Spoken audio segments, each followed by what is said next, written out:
que el día antes de ir a la notaría que nosotros tengamos claro, uno, que le podemos añadir valor a la compañía y que podamos hacerla crecer, ¿no? Por diferentes circunstancias, pues desde meter músculo financiero a meter más capital humano o a trabajar de forma conjunta con el exaccionista o a impulsarlo con una orientación estratégica diferente o añadirle sinergias, ¿no? entre las diferentes compañías. Lo importante es cómo hacemos la transición de esa persona o de esa familia, ¿no?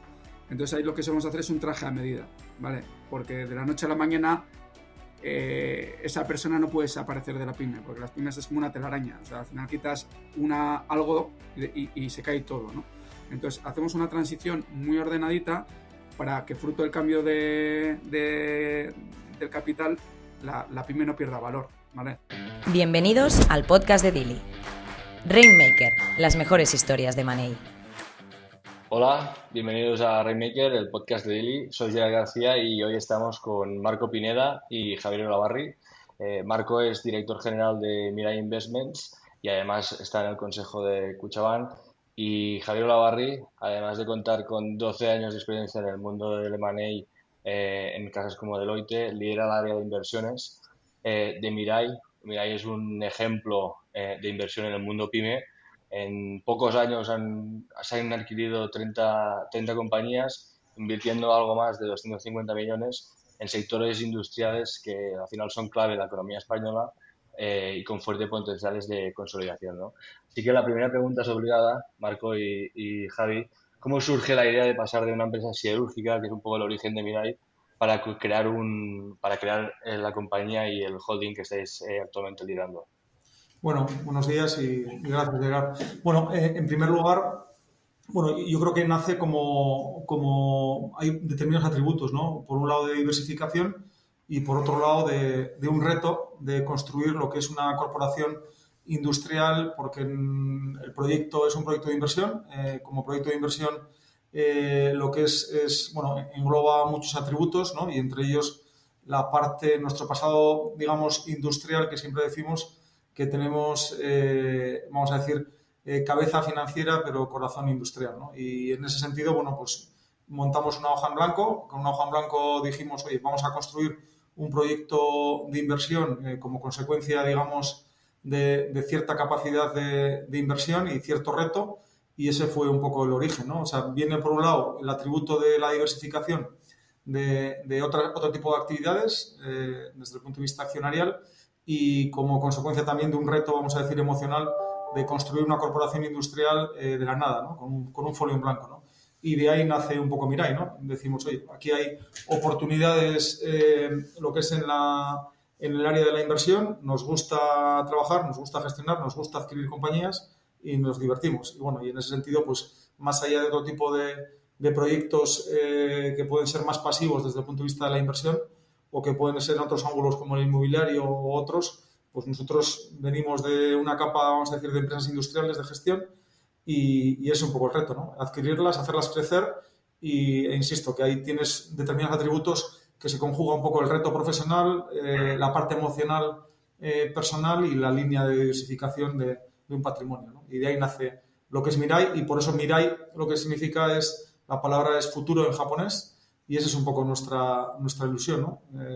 Sobre el proyecto. Y una de las cosas que cuando yo primero conocí el origen, ¿no? de Mirai me sorprendió más que al final por el tamaño que tenéis podéis acceder a un universo de oportunidades bastante grandes, normalmente algo más competidas y sin embargo la decisión es pues mirar lo que es el tejido empresarial de verdad, aunque luego con las inversiones y las plataformas que habéis creado pues obviamente vais mirando empresas de algo más tamaño.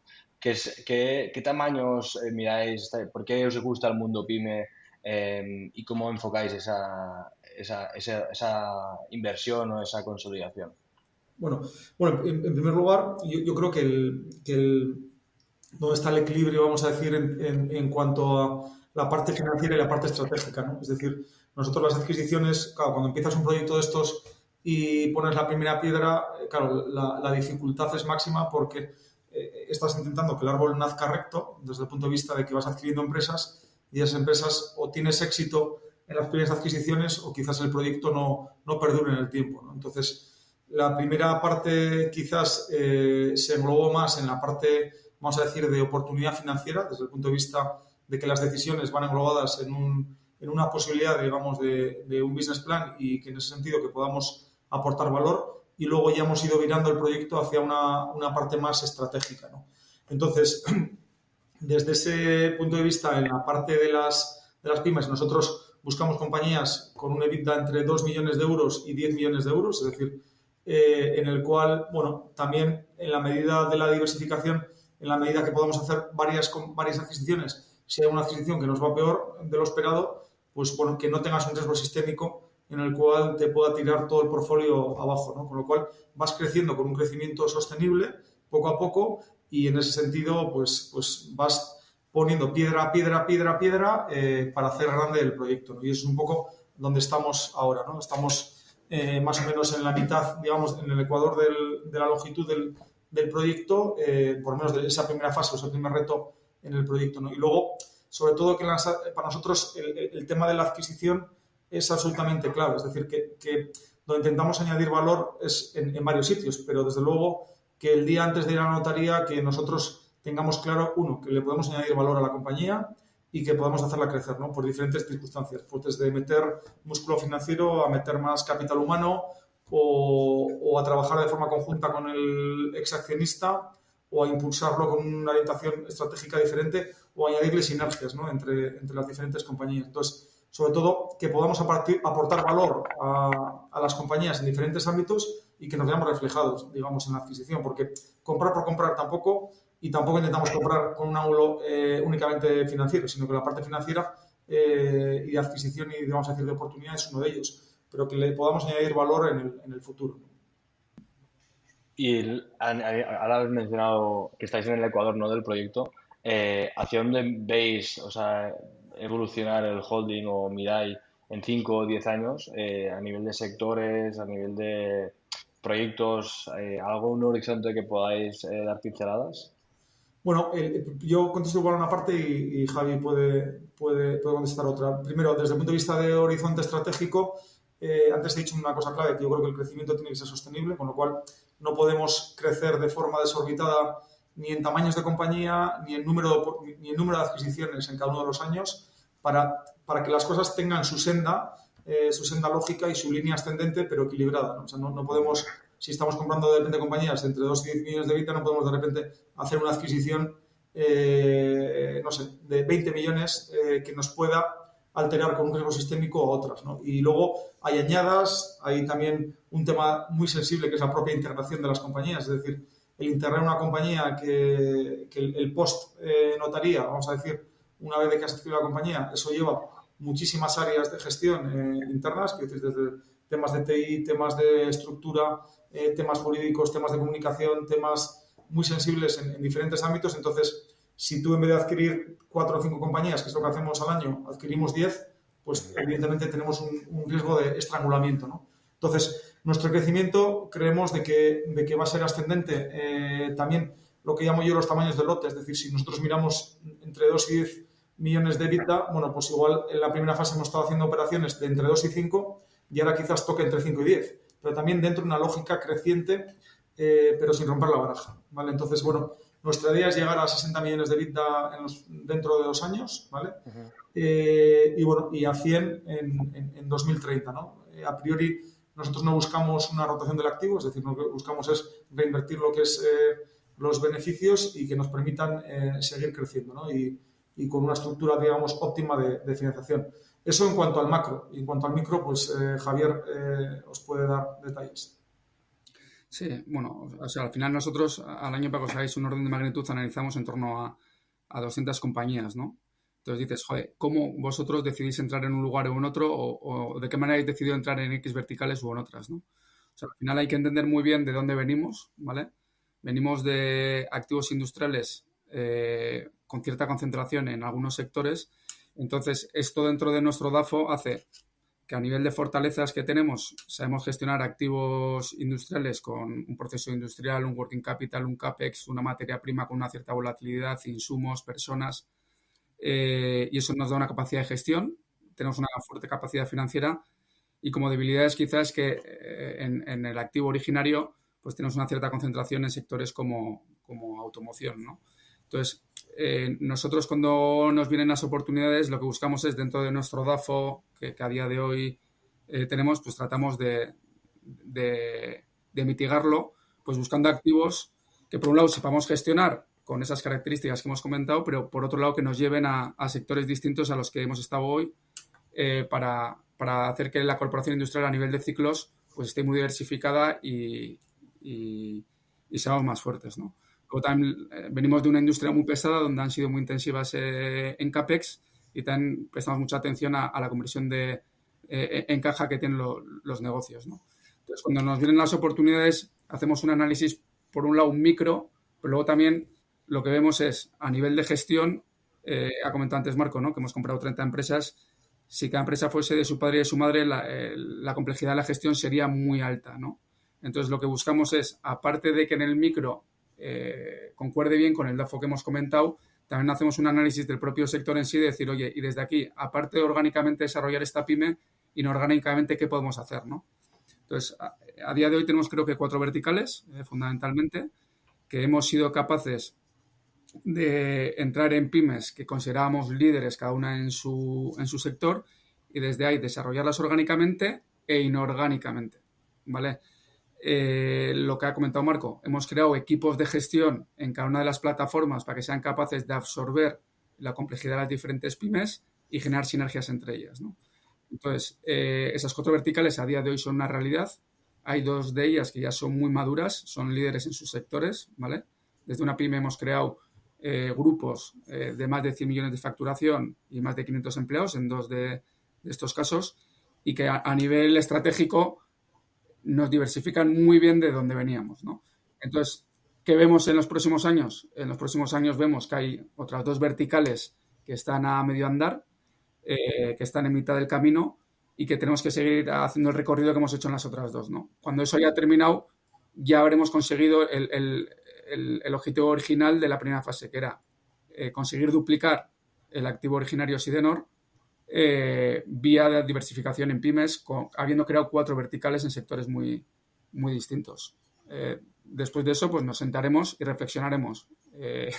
Y como cuando empezamos el proyecto, Marco se lanzó una bilbainada, es decir, vamos a duplicar el tamaño de Sidenor en esta corporación industrial, pues bueno, dentro de 2 años es cuando esperamos haber terminado esta primera fase, pues veremos si el objetivo es duplicar lo que ya hemos hecho o ir, como ha dicho, a lotes de tamaño de operaciones más grandes o nos sentaremos a pensarlo. De momento estamos inmersos en esta primera fase.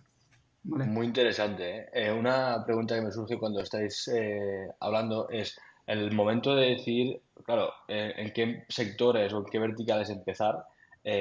Ahora ya tenéis 4, ¿no? No sé si vais a entrar en más verticales o no, pero un poco en origen, el primer sector en el que entráis, cómo lo elegís y qué determináis atractivo, que más o menos lo has mencionado, Javi. Pero o sea, al final, ¿por qué elegís ese sector y no otro? ¿Es porque la oportunidad llega antes que otra? ¿Sois proactivos queriendo entrar en ese sector? ¿Cómo lo planteáis? Porque sé que ahora pues tenéis un sectores que quizás son menos industriales, más de consumo, pero al inicio, ¿cómo tomáis esa decisión? No, bueno, no sé. O sea, al final, un poco la historia, al principio lo que decía antes, ¿no? La primera fase del proyecto se engloba más en la parte de oportunidad financiera.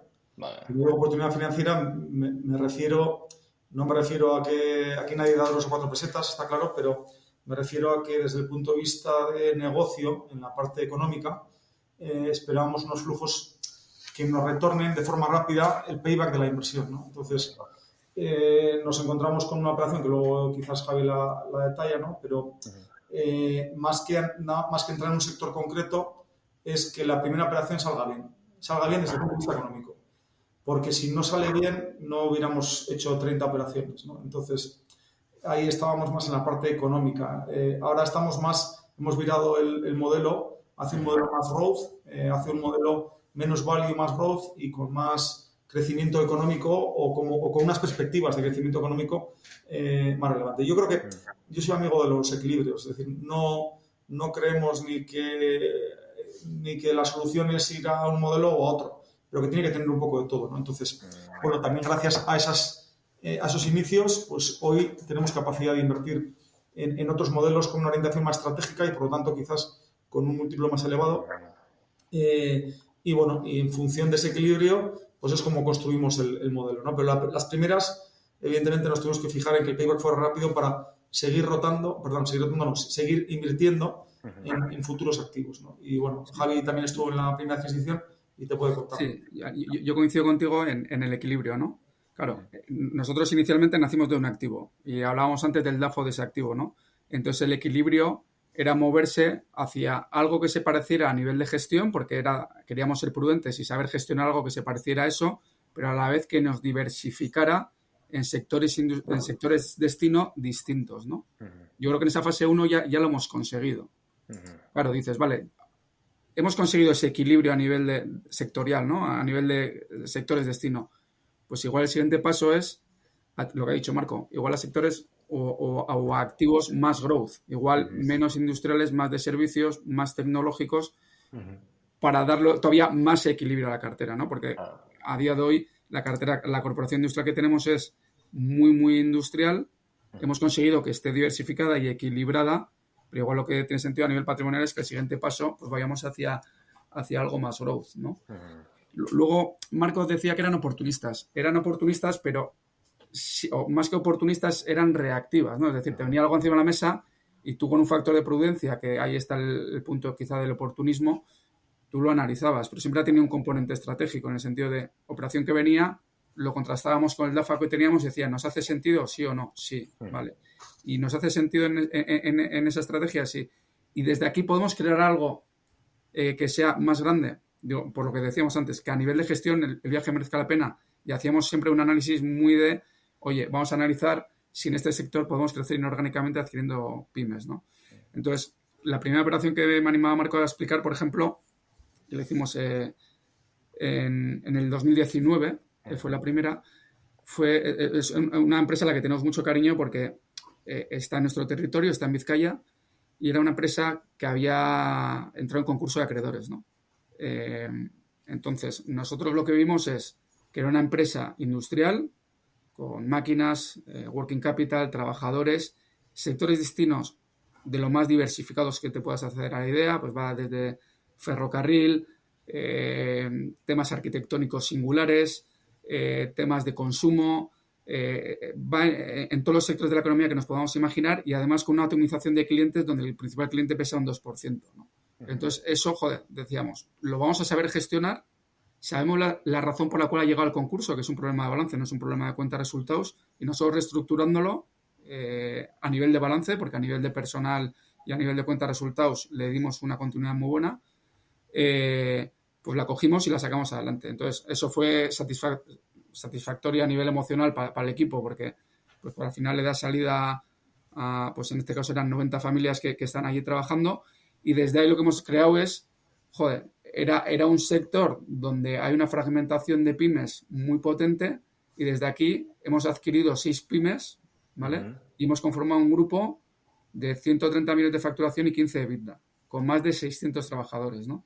Entonces, joder, esa primera dices, joder, eso fue un estratégico que tú tenías claro que querías esa empresa. No, como ha dicho Marco, fue oportunista. Pero cuando vino, sí hicimos una reflexión estratégica de qué es lo que podíamos hacer con eso, ¿no? Entonces, bueno, es un ejemplo, yo creo que bueno para darte contestación a ¿Esa fue la primera vertical? Sí, esta fue la primera vertical. ¿Y la historia de las 6 adquisiciones posteriores es en simultáneo a abrir otra vertical? ¿O primero vamos a hacer la primera vertical, consolidarla? No, ha sido en paralelo. Primera pyme la compramos en el 19, la segunda la compramos en pleno COVID, otra en Vitoria, en el 21 compramos otra en Vitoria, en el 23 compramos una en Peralta y otra en Madrid, y en el 24 la hemos terminado con un activo en tu tierra, en Cataluña, y otro en La Rioja. Entonces, la agregación de 7 pymes da las magnitudes que antes hemos comentado. Hemos creado una estructura superior con un director general, un director de compras, un controller y una directora de recursos humanos que son capaces de gestionar este grupo. Y este grupo, dentro de su sector, hemos conseguido que sea la líder en España, ¿no? Claro, dices, ¿y qué es lo siguiente? pues en esta vertical en sí misma todavía hay mucho por hacer, tanto orgánica como inorgánicamente. Ahora bien, dentro de la diversificación queremos hacer más diversificación, entonces, Claro. Y en paralelo a todo esto, que ha sido en un periodo de 19-24, pues hemos creado otras 3 verticales, ¿no? Sí. Luego, cuando hablamos de equilibrios, Gerard, esto también es equilibrio, ¿no? Porque, claro, estás dentro de un proyecto que es de diversificación, tienes diferentes verticales y, claro, uno, no puedes generar un Frankenstein de empezar a comprar empresas que no se parezcan ninguna a la otra por muchas razones. Una es por un tema de capacidad de gestión dentro de la integración, que podríamos ser incluso nuestros mismos cuellos de botella para seguir creciendo, y con lo cual hay que agruparlo en un build-up. Segundo, tiene que haber sinergias entre ellas, porque hay mucha sinergia entre ellas. El tamaño es importante también, porque cuando hablamos con clientes, el tamaño es absolutamente relevante para todo, capital humano, sinergias y músculo financiero, y que en ese sentido, bueno, pues hemos ido creando, pues nuestro objetivo es crear verticales de 15 millones de EBITDA, ¿no? Entonces, bueno, es un poco lo que hemos hecho. ¿Por qué de 15? Pues tampoco tenemos un Excel que nos diga 15 o un ChatGPT, ¿no? Creemos que son unas compañías que tienen la suma en cada vertical de unos 100 millones de facturación o algo más, 15 millones de EBITDA. Creemos que es un tamaño óptimo para competir a nivel mundial, es un tamaño óptimo a nivel de gestión, y si en algún momento necesitáramos rotar algo que no es el día, pues lo mismo, ¿no? Tienes ya un tamaño muy interesante para muchos potenciales, ¿no? Interesados, ¿no? Industrialmente, ¿no? Entonces, bueno, ese es un poco el dibujo, ¿no? No ir creando 35 compañías que no se parezcan ni en sectores ni nada, con lo cual tendríamos un exceso de diversificación, y también hay que aprovechar lo que son las sinergias de tamaño, sinergias de I+D, sinergias de capital humano y de músculo financiero, ¿no? Y de compras, ¿no? Entonces, por eso esas son las verticales que hemos creado. Y ahí me surge o sea, después de varias compras en esta vertical concreta, ¿no? ¿Cómo planteáis vosotros el post-deal? O sea, ¿tenéis un plan de 100 días o cómo estandarizáis un poco estos procesos, el fichaje del talento necesario, ¿no? ¿Cómo son esos fichajes? Bueno, en primer lugar, nuestro objetivo siempre a medio y largo plazo es industrializar las adquisiciones, ¿vale? Suena un poco, no sé, raro, heavy, pero ¿el por qué? Porque si nosotros estamos en un nicho, o sea, nuestro proyecto es muy ambicioso en cuanto a términos de EBITDA, porque ya te he dicho antes, 60 millones en 2027 y vamos a intentar que sean 100 en 2030, pero Solo en la parte Mirai, perdón, Marco. entonces, de crecer y seguir creciendo y seguir creciendo y seguir creciendo. Entonces dices, bueno, en largo plazo, si vamos a seguir haciendo adquisiciones y hemos hecho ya 20 y algo, casi 30 operaciones, dices, joder, claro, o sea, vivimos de hacer 5 o 6 operaciones al año. Entonces, claro, tenemos que ser capaces, todos los equipos, y ahora hablo de equipos, de ser capaces de qué hacer el día después, ¿no? Para que cada operación no sea el mundo. De la primera operación que hicimos, que es la de IMAR, la que dice Javi, en concurso de acreedores, a la última, vamos, no se parece, hay un mundo de diferencia, ¿no? Y hablo solo del post-deal, no estoy hablando de otras cosas.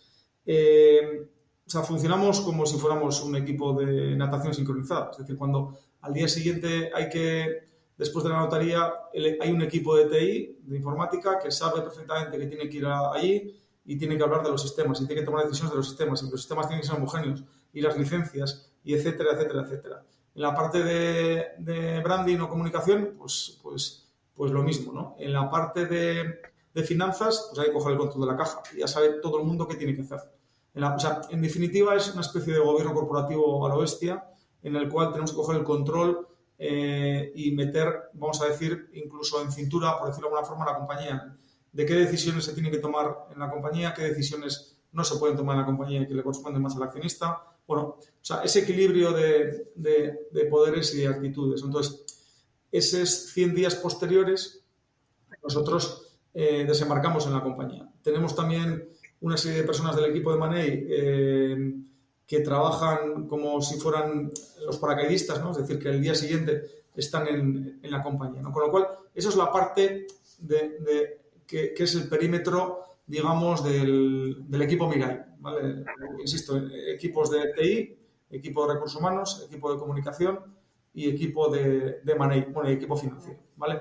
Bien, y luego, dentro de la compañía, claro, nosotros hacemos un análisis de cuáles son las potenciales carencias de esa compañía. Si queremos hacerla crecer y nos hemos encontrado compañías que no tienen un director comercial, por ejemplo, porque están acostumbrados a que les compraran y no a vender, o lo hacía el ex dueño, y el ex dueño igual va a estar un año. Bueno, pues enseguida trabajamos con un headhunter para buscar esas adquisiciones. Buscamos primero internamente, dentro de lo que es el núcleo Sidenor Mirai, si alguien puede coger esas posiciones, especialmente las de confianza, que hablamos de la dirección general, fundamentalmente, y la de controlling, y si no, buscamos a alguien externo, ¿no? Entonces, bueno, la parte del talento es algo clave, y ahí no hacemos tampoco reactivo.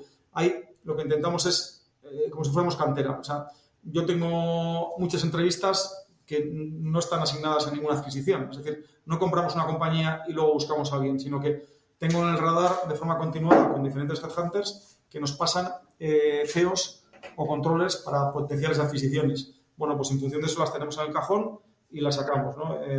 De forma que, bueno, hay veces que no funciona eso porque hay que buscar a alguien de un sector concreto, pero que en líneas generales la parte del talento es algo clave. Esto lo hacemos personas, ni más ni menos. O sea, no le damos mucha importancia al previo, es decir, a cómo compramos la adquisición, y ahí podríamos hacer también otro barrido en cualquier momento, pero sobre todo luego al día siguiente son personas. Y tampoco tenemos una organización descentralizada, sino que queremos que el negocio lo siga liderando lo que es la compañía, ¿vale? Nosotros hay determinadas decisiones que queremos tomar nosotros, como si fuéramos un consejo, temas de inversiones o salarios o talento, etcétera, pero queremos que la compañía siga tomando, ¿no? Con lo cual, esa parte de gobierno corporativo es la clave, ¿no? De enlazar todo.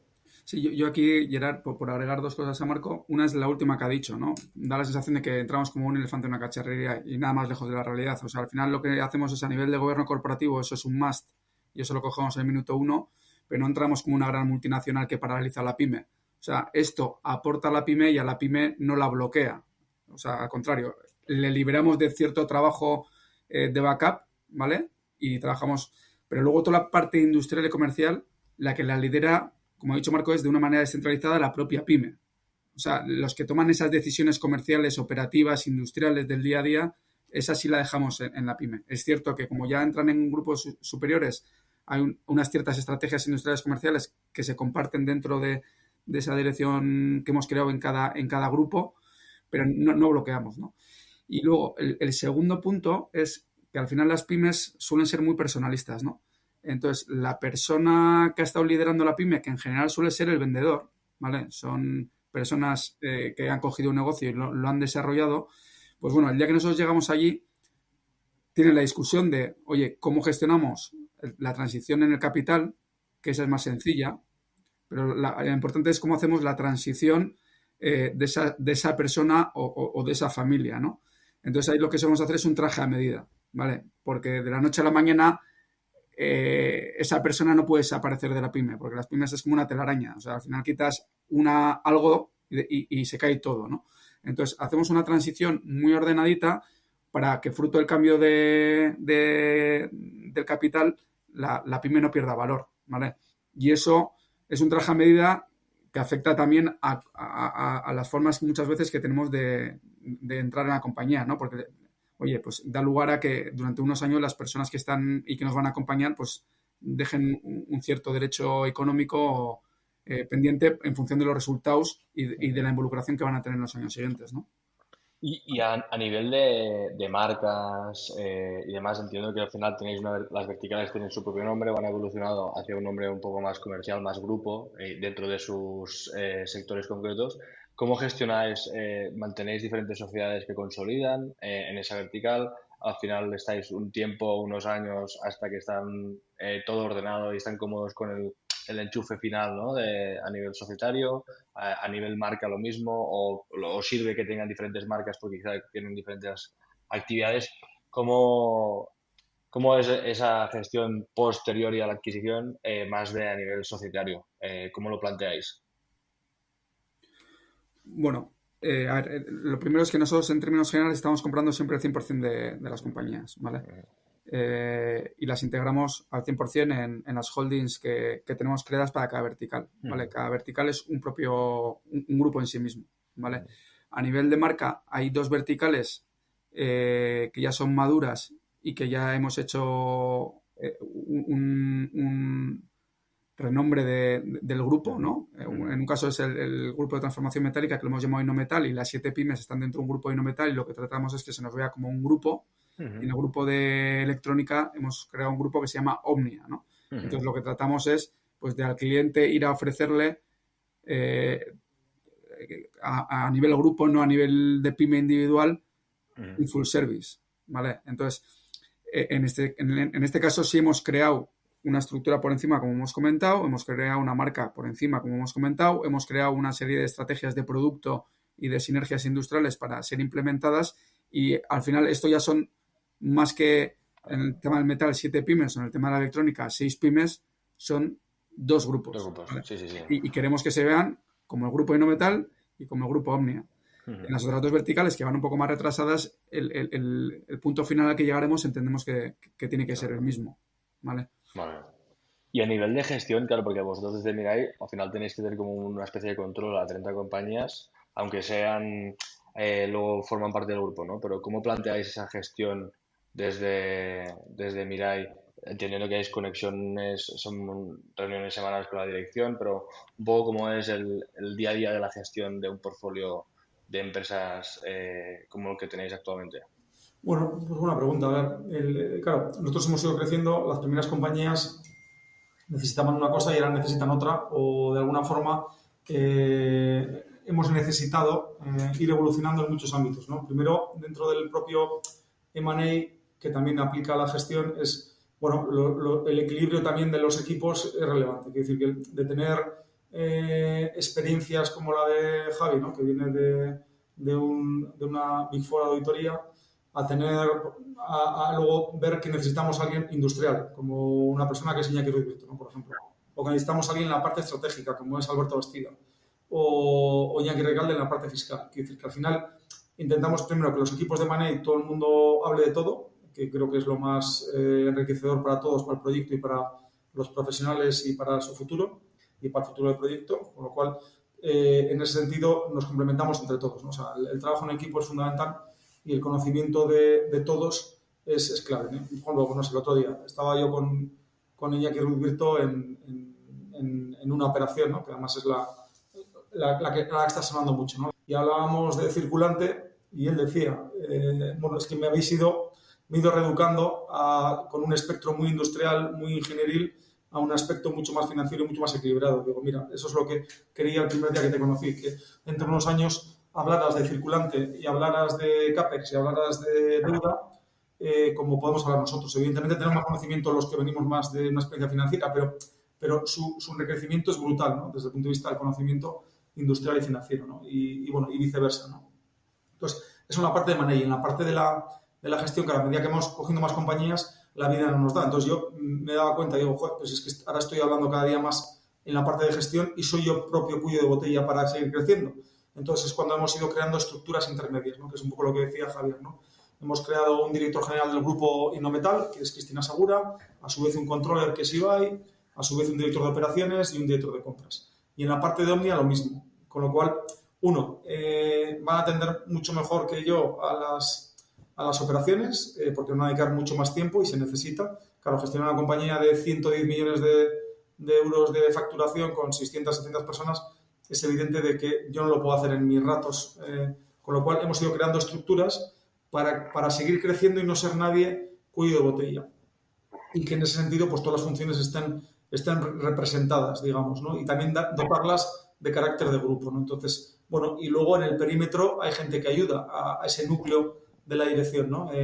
Pues desde Itziar en la parte de comunicación, gente en la parte también de recursos humanos, etcétera, ¿no? Para que los equipos puedan hacer un drill down en cada una de las compañías, ¿no? Entonces, la parte de gestión cada día nos ocupa más, eso es cierto.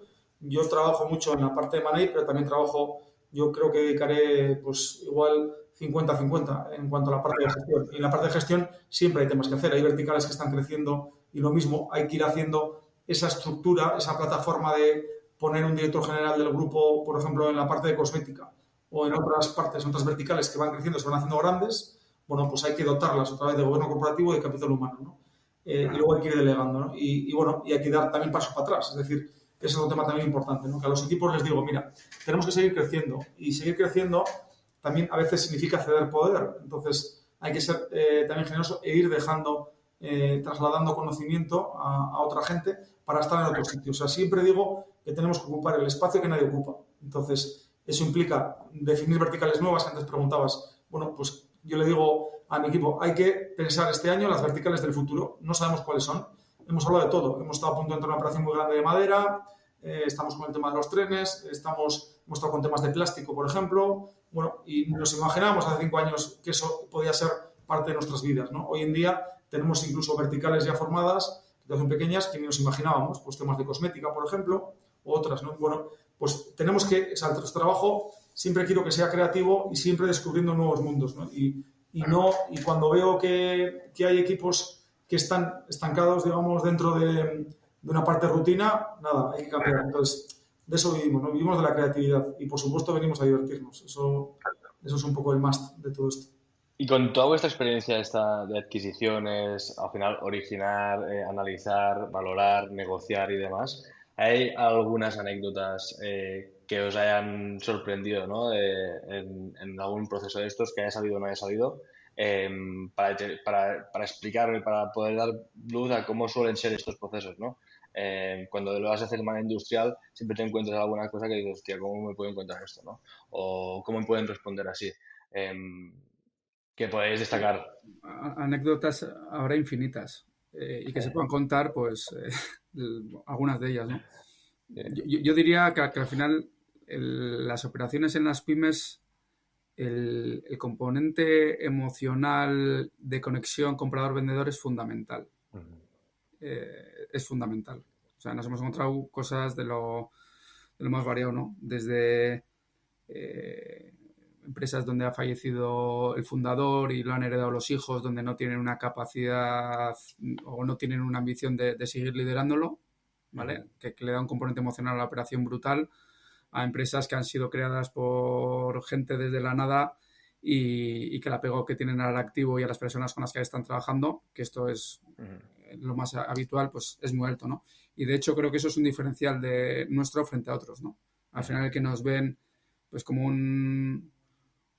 una solución largoplacista o que por lo menos no tenemos esa sensación de que en el corto plazo tenemos que exprimir la naranja, pues hace que, oye, que seamos en la parte cualitativa algo diferencial a lo que pueden ser otras alternativas que se tienen cuando alguien decide vender su empresa, ¿no? Entonces, bueno, pues anécdotas tenemos muchas y de las operaciones al final creas relaciones muy, muy personales con las personas, porque al final una relación como, o sea, una operación, como sabéis, pues llevan entre 6 y 12 meses hacerla y estáis entre 6 y 12 meses pues hablando de todo y generando unas relaciones muy potentes con esta gente, ¿no? Sí. Entonces, bueno, no sé, Marco, si tú quieres contar alguna anécdota específica. No, yo creo que, a ver, más allá de anécdotas concretas, ¿no? Que podríamos tener muchas, ¿no? Pero bueno, yo creo que aquí lo importante siempre es, cuando nosotros vamos a una compañía, iniciamos el viaje, vamos a decir, de la adquisición, lo primero es entender por qué vende el vendedor y bueno, y entender esa parte emocional. Más allá de que una negociación siempre es dura, pero tenemos que tener un vínculo con el vendedor, ¿no? Y como dice Javi, nos hemos encontrado con todo, pues desde compañías que el ex dueño ha fallecido y sigue la familia, compañías de las cuales siempre nos dicen, yo quiero seguir paseando por Eibar. Bueno, pues que su proyecto, ellos quieren entender nuestro proyecto porque es como su hijo pequeño en la empresa y en ese sentido tiene que tener una confianza brutal en nosotros. Bueno, luego siempre tratamos de entender que el vendedor exactamente qué quiere, porque hay vendedores de todo. Hay gente que quiere, digamos, la parte económica, evidentemente, pero también quiere seguir trabajando y quiere seguir mandando, de alguna forma. O no. Hay veces que los dueños no tienen claro qué quieren hacer y eso lo vemos, vamos, en las primeras reuniones. Aquí tenemos muchos debates internos, incluso especulamos, ¿no? Decimos, mira, este vendedor no quiere vender y lo veremos dentro de unos meses. Y bueno, generalmente, no siempre, pero generalmente acertamos, ¿no? De que puede haber siempre esas dudas emocionales y ese viaje con ellos es clave, ¿no? Porque al final se te van desnudando y te hablan de su familia, te hablan de sus hijos, te hablan de sus perspectivas, de los miedos que tienen a ese cambio. Entonces hay que ser emocionalmente muy hábil para intentar entenderles y acompañarles en ese viaje y ser con toda la sensibilidad del mundo, pues alguien cercano, ¿no? Entonces, bueno, esas son un poco las anécdotas que nos encontramos con todo tipo. Y luego gente que sigue con nosotros. Bueno, y luego esa relación de pasar de ser dueño a ser directivo, bueno, ese viaje intentamos hacerlo de forma suave. Bueno, y sobre todo lo importante es el bien común, ¿no? El proyecto. Entonces, vamos, ahí tenemos muchas anécdotas, ¿no? Y bueno, y todas van un poco en esa línea, ¿no? Sí, al final, por mucho que sea un universo de números, lo importante son las personas y las relaciones. Y yo creo que la primera vez que descubrí el mundo del capital permanente, que ahora un poco vuelve a estar de moda, que es el Evergreen, ¿no? Los fondos Evergreen, como alternativa a las estructuras de 10 años de inversión, lo descubrí con vosotros, con esa vocación a largo plazista, no tengo necesidades de vender, lo que creo es con generar valor muy a largo plazo, ¿no? Así que, bueno, soy totalmente alineado. Para concluir, tengo dos preguntas, son preguntas rápidas que lanzo a cada uno de vosotros. Es, si no trabajarais en un entorno más de money, ¿a qué os dedicaríais y el por qué? Y la segunda pregunta rápida es, ¿cuál ha sido el mejor consejo de inversión que os han dado? Joder.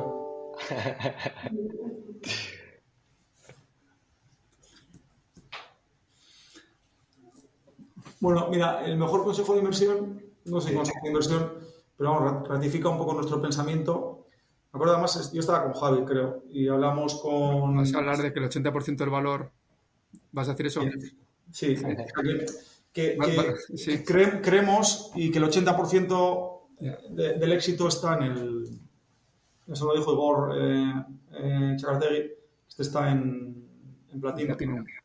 Y nos decía, bueno, un poco confirmaba de los que teníamos con él, hablábamos de esto, ¿no? De que el 80% del valor está en la adquisición. Es decir, nosotros no pensamos, y un poco la consecuencia de eso es de que, o sea, no somos, y queremos ser humildes, no somos campeones del mundo de nada. Es decir, nosotros somos una compañía y creemos de que el 80% del éxito está en la adquisición. Porque luego, desde el punto de vista orgánico, duplicar las ventas de la compañía, así porque sí, pues no creemos en eso. Porque estás, de alguna forma, si creyéramos en eso, estamos faltando al respeto a una persona que lleva toda la vida, que es el ex accionista, ¿no? Ex dueño, ¿no?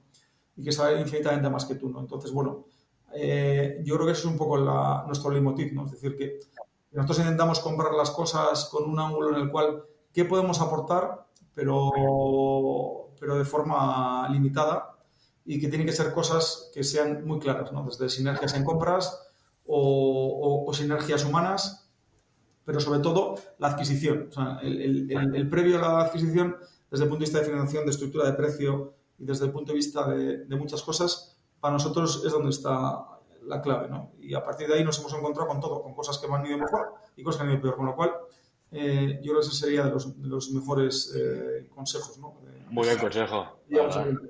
Y yo creo que unido a esto, y no es contradictorio, es que lo barato sale caro. Es decir, lo que está diciendo Marco es que el valor que nosotros asociamos a una operación, repitiendo, nos vale. No estamos diciendo que estamos comprando barato en oportunidad o que es una cuestión de poco. No, porque lo barato sale caro. O sea, el que el 80% del valor esté en la compra no quiere decir que estemos comprando en términos relativos baratos, sino que el activo es bueno y que repitiendo y no teniendo que tener un challenging de que el plan estratégico te va a duplicar, las cuentas te salen. Es cierto que para entender este mensaje hay que entender que estamos en sectores que no son tecnológicos de visionarios, no, son sectores industriales maduros en términos generales, ¿vale? Y luego tenemos que contestar a la segunda pregunta, Marco, que esa es más... ¿Os atrevéis o qué? ¿Os visualizáis lejos de las...? Ya, no sé, yo siempre digo que venimos a divertirnos y de hecho cuando hago entrevistas a la gente le digo eso y me miran como lo vas al tren. Dicen, este es bobo. Pues es que venimos a divertirnos, es que aquí lo de trabajar, tenemos la oportunidad de diseñar eso, un folio blanco y un proyecto en el cual lo hacemos entre todos. Quiero decir, pues, no hay una directriz cerrada, vamos a decir, de nuestro máximo accionista que es José, ¿no? Ni de nadie, quiero decir, lo hacemos entre todos. Y creo que eso es lo que diferencia el proyecto y que todo el mundo se ve reflejado en las capacidades de decisión y en el aprendizaje continuo, ¿no? Y que venimos a divertirnos y trabajo en equipo. ¿Y dónde trabajaría? Pues mira, si no trabajara aquí, pues no sé. Yo siempre digo que vendría a trabajar gratis aquí, ¿no? Porque nos divertimos. Y si no, pues bueno, mira, me gustaría ser jugador del Atleti. Es donde... Pero no sé, es decir creo que estoy muy satisfecho de estar trabajando donde quiero, en la actividad que quiero, que es la que siempre he soñado. Mi pasado estuvo también en CIE y también hice temas de Money y bueno, pues es un poco lo que más me gusta. O sea que no sé cómo contestar, Javi. No, yo coincido en lo que ha dicho Marco, ¿eh? Hasta en lo de jugador del Atleti. O sea, al final estamos en un sitio donde nos divertimos mucho. Es una suerte de trabajar para un capital como el que tenemos, ¿no? Un capital familiar de aquí que toma la decisión pensando no solo en términos financieros, sino también en hacer país. Y que es un proyecto de crecimiento, ¿no? De construir. Entonces es un proyecto muy bonito y es difícilmente mejorable a nivel profesional, ¿no? Pero bueno, mojándome un poco o saliendo un poco, yo sería profesor de primaria por las mañanas y por las tardes me dedicaría a hacer deporte. Está muy bien. Está muy bien, está muy bien. Bueno, pues mil gracias por estar en el podcast de Daily. Para muchos sois referentes en lo que es la inversión en capital privado y poder teneros aquí y compartir de primera mano pues, vuestra experiencia comprando compañías de manera sistemática e industrializada, como decís, y con vocación a largo plazo. Creo que sois referentes y así lo estáis demostrando, así que mil gracias y a por los siguientes hitos que creo que van a venir más pronto que tarde. Vale. Muy bien, Gerard, pues muchas gracias a vosotros. Vale. Gracias. Venga, Chao. un abrazo. Hasta luego, Gerard.